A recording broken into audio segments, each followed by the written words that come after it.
मैं सालों से सफ़र कर रही हूँ, शायद किसी एक जगह को ढूंढने के लिए नहीं, बल्कि खुद के थोड़ा और करीब पहुँचने के लिए। कभी पहाड़ों में, कभी समुंदर के किनारे, कभी किसी अनजान रास्ते पर, और इसी तरह एक सफ़र मुझे कोयम्बटूर ले गया। कोयम्बटूर जाना बिल्कुल प्लान्ड नहीं था। मैं बेंगलुरु से मैसूर जा रही थी और रास्ते में पता चला कि कोयम्बटूर यहाँ से बहुत दूर नहीं है। ईशा फाउंडेशन से मेरा पहले से ही गहरा एसोसिएशन रहा है, इसलिए ईशा योगा सेंटर जाने का ख्याल आते ही मैंने रूट बदलने में ज़्यादा नहीं सोचा। मॉनसून का आखिरी दौर था, रास्ता बारिश से धुला हुआ था।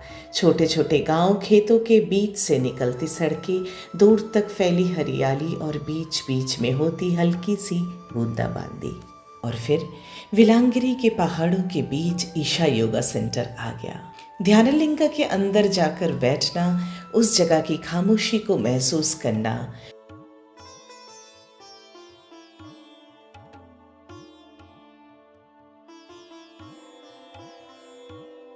उसके बाद लिंग भैरवी, तीर्थकुंड, सूर्यकुंड, चंद्रकुंड जैसे कंसेक्रेटेड प्लेसेस। हर जगह का अपना एक अलग एटमॉस्फेयर था। ध्यानलिंग को ईशा एक ऐसे मेडिटेटिव स्पेस के रूप में डिस्क्राइब करता है जो किसी एक रिलीजन या बिलीफ तक सीमित नहीं है।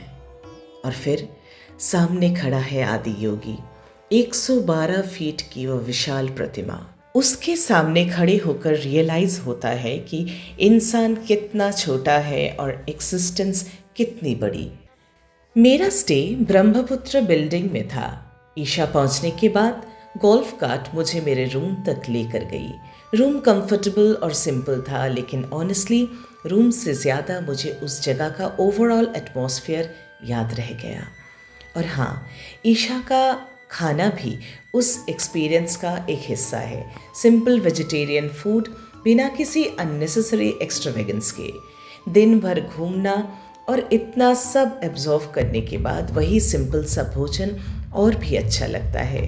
शाम को आदियोगी के सामने खड़े होकर जो एक्सपीरियंस होता है, वो शायद ईशा की सबसे रिकग्नाइजेबल मेमोरी है। जब लाइट एंड साउंड प्रेजेंटेशन शुरू होता है तो वो पूरा स्पेस एक अलग ही रूप ले लेता है। Where one half of him is woman.